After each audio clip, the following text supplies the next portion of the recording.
నమస్తే, welcome to VSR breaking news. ఏదైతే Jubilee hills ప్రచారంలో భాగంగా కాంగ్రెస్ హోరాహోరీగా ప్రచారం చేస్తా ఉంది. రేమత్ నగర్ కంటెస్టెడ్ కార్పొరేటర్ భవానీ శంకర్ గారు మనతో ఉన్నారు. ఆయనతో మాట్లాడే ప్రయత్నం చేద్దాం. చెప్పండి సార్, ఎట్లా ఉంది ప్రచారం? ఎందుకంటే 3 పార్టీలు కలిపి హోరాహోరీగా ప్రచారం చేస్తా ఉంది. ఇప్పుడు మీ కాంగ్రెస్ నుంచి నవీన్ యాదవ్ గారికి టికెట్ ఇచ్చారు. సో ఎట్లా ఉంది ప్రచారం? ఎలా వెళ్ళబోతున్నారు మీరు జనాలు? ప్రచారం చాలా బాగా జరుగుతుంది. మాకి కాంగ్రెస్ పార్టీ ఉన్నప్పుడే ఇక్కడ డెవలప్మెంట్ వర్క్లు అయినాయి. ఇక్కడ జూబ్లీహిల్స్ కాన్స్టిట్యున్సీలో తర్వాత 10 సంవత్సరాల గ్యాప్లో బీఆర్ఎస్ ప్రభుత్వము ఒక్క పని కూడా చేయలేదు. ఇక్కడ రోడ్లు కానివ్వండి, సీసీ రోడ్లు కానివ్వండి, డ్రైనేజ్ పనులు కానివ్వండి, వాటర్ కానివ్వండి, ఈ ఫెసిలిటీస్ దాంట్లో బీఆర్ఎస్ ప్రభుత్వం ఎటువంటి డెవలప్మెంట్ చేయలేదు. ఇక్కడ మరి కాంగ్రెస్ ప్రభుత్వం వచ్చినాక ఇక్కడ ఇప్పుడు వచ్చి 1.5 సంవత్సరం అయింది. 40 కోట్లతో సీసీ రోడ్ల పనులు, మంచినీటి రిజర్వాయర్, ఎస్ఆర్ఎస్ రిజర్వాయర్ 12 కోట్లతో రిజర్వాయరు, తర్వాత వాటర్ లైన్లు, డ్రైనేజ్ లైన్లు 40 కోట్లతోని మా దగ్గర అభివృద్ధి కార్యక్రమాలు జరుగుతున్నాయి. రేవంత్ అన్న వచ్చిన తర్వాత మాకు ఇక్కడ రేమత్ నగర్ డివిజన్ మాకంతా 40 కోట్ల ఫండ్ ఇచ్చి మాకి శాంక్షన్ చేపించి మాకి ఇక్కడ ఈ డివిజన్ని చాలా అభివృద్ధి పరుస్తున్నారు. తర్వాత రాష్ట్రం అంతా కూడా సన్న బియ్యం అని చెప్పని, ఫ్రీ కరెంట్ అని చెప్పని, ఫ్రీ బస్ అని చెప్పనేసి కార్యక్రమాలు, ఈ రేషన్ కార్డులు ఇవ్వడం కానీ, బీఆర్ఎస్ ప్రభుత్వం ఉన్నప్పుడు రేషన్ కార్డులు కూడా ఇవ్వలే. ఇప్పుడు మాకు వచ్చినంత రేషన్ కార్డులు వచ్చినాయి. మా జూబ్లీహిల్స్ కాన్స్టిట్యున్సీకి 12,000 రేషన్ కార్డులు వచ్చినాయి. ఇంకా రేషన్ కార్డులు ఇంకా ఇవ్వబోతున్నారు. ఇప్పుడు ఈ ఎలక్షన్లో పబ్లిక్ అదే అంటున్నారు, మా కాంగ్రెస్ ప్రభుత్వం చేసింది, మేము రేవంత్ అన్న సర్కార్ని గెలిపించుకుంటాము, మాకు నవీన్ యాదవ్ గారు మాకు లోకల్గా ఉంటారు, మాకు అందుబాటులో ఉంటారు, కాబట్టి మేము నవీన్ అన్నని గెలిపించుకొని మేము ఇంకేమన్నా పెండింగ్ పనులు ఉంటే కూడా మేము ఆయన ద్వారా కంప్లీట్ చేయించుకుంటామని చెప్పనేసి పబ్లిక్ మాకు వెళ్ళిన తర్వాత మేము పాంప్లెట్ ఇచ్చిన తర్వాత వాళ్ళు చెప్తున్నారు వాలంటరీగా మేము నవీన్ అన్నని గెలిపించుకుంటాం, కాంగ్రెస్ పార్టీకి ఓటేసి నవీన్ అన్నని గెలిపించుకుంటాం అని చెప్తున్నారు. ఏదైతే కాంగ్రెస్ పార్టీ టికెట్ ఇచ్చిన నవీన్ యాదవ్ గారు ఉన్నారో ఆయనకు నేర చరిత్ర ఉంది ఇక్కడ. సో ఇంకా ఎక్కువ నేర చరిత్ర పెంచే అవకాశం కనబడతా ఉంది. అందుకే నేర చరిత్ర ఉన్న నవీన్ యాదవ్ కి టికెట్ ఇచ్చింది కాంగ్రెస్ పార్టీ. ఇక్కడ అంటే రౌడీ షీటర్లను ప్రోత్సహిస్తుందా అని ప్రతిపక్షాలు చెప్తా ఉన్నాయి.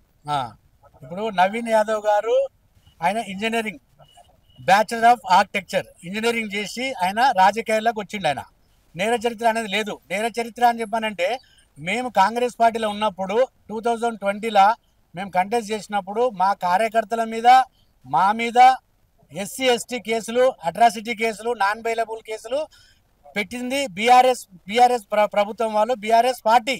అప్పుడున్న ఎమ్మెల్యే మాగంటి ఎమ్మెల్యే మా మీద కేసులు పెట్టించారు, అనవసరంగా కేసులు పెట్టించారు అని చెప్పాను సార్. అంటే ఎవరు అప్పుడు యువతని నేర చరిత్రకు ఎవరు చేస్తున్నారు అంటే పోలీసు వాళ్ళు అండ ఉందని చెప్పనేసి, అప్పుడు ప్రభుత్వం ఉందని చెప్పనేసి నేర చరిత్రలుగా తయారు చేస్తున్నది బీఆర్ఎస్ ప్రభుత్వంలో ఉన్న మాగంటి గోపీనాథ్. దానికి ఎగ్జాంపుల్ మేమే. నేను నాతో పాటు 8 మంది కార్యకర్తల మీద ఆయన అట్రాసిటీ కేసులు, నాన్ బెయిలబుల్ కేసులు ఇవన్నీ పెట్టించింది. మరి నేర చరిత్రను తయారు చేస్తున్న ఘనత బీఆర్ఎస్ ప్రభుత్వానికి, అది కాంగ్రెస్ ప్రభుత్వానికి కాదు.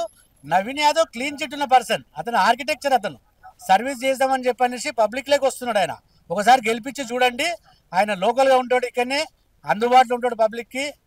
కాబట్టి అతను ఒకసారి ఓటేసి గెలిపించాలని ప్రార్థన. ఏదైతే కాంగ్రెస్ ప్రభుత్వం ఏర్పడి 2 సంవత్సరాలు కావస్తా ఉంది, 2 సంవత్సరాల నుంచి జూబ్లీహిల్స్ వైపు చూడని కాంగ్రెస్ పార్టీ ఈ రోజు ఏదైతే ఉప ఎన్నిక వచ్చిందో మొత్తం ఏదో జనాలను మభ్యపెట్టడానికి మేము ఇంత ఫండ్ ఇచ్చాం, ఇది అభివృద్ధి చేస్తాం, అది అభివృద్ధి చేస్తామని చెప్పేసి జనాలను మభ్యపెడుతుంది. ఇక్కడ కాంగ్రెస్ పార్టీ గెలిచే ప్రసక్తే లేదని చెప్తా ఉన్నారు. ఇప్పుడు ఉప ఎన్నిక వచ్చి ఒక 2-3 నెలలు అయింది. ఉప ఎన్నిక వచ్చి ఇక్కడ ఈ కాన్స్టిట్యున్సీ డెవలప్మెంట్ కార్యక్రమాలు స్టార్ట్ అయ్యి ఆల్రెడీ ఒక 1 ఇయర్ నుంచి డెవలప్మెంట్ కార్యక్రమాలు స్టార్ట్ అవుతున్నాయి. మంచినీటి రిజర్వాయర్ కానివ్వండి, ఇవన్నీ వర్క్లన్నీ మొత్తం అంతా ముందు స్టార్ట్ అవుతున్నప్పుడు ఇవన్నీ మొత్తం అంతా ఈ వర్క్లన్నీ ఇప్పుడు ఏదో ఉప ఎన్నిక వచ్చిందని చెప్పని ఇవన్నీ జరగడం లేదు.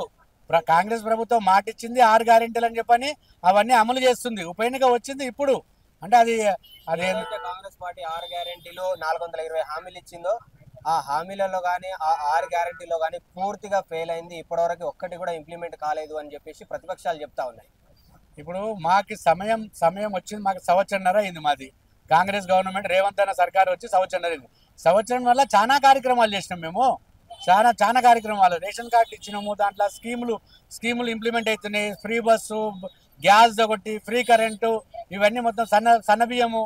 మేము మేనిఫెస్టో లేదు సన్నబియ్యంతో ఇంప్లిమెంట్ చేస్తున్నాం మేము. ఇట్లా మేనిఫెస్టో లేని స్కీమ్స్ కూడా రేవంత్ అన్న పబ్లిక్కి అందుబాటులోకి తీసుకొస్తున్నాడు. 10 సంవత్సరాలు బీఆర్ఎస్ వాళ్ళు 10 సంవత్సరాలు ఉన్నారు, రేషన్ కార్డు ఇవ్వలేదు సరిగా. వాళ్ళు ఫెయిల్ అయ్యారు. వాళ్ళు పబ్లిక్ దగ్గర ముందు పోయి చెప్పుకోవాలి కదా, చెప్పుకోవాలంటే వాళ్ళకి మహం లేదు వాళ్ళకి. Subscribe us and press the bell icon for more interesting updates.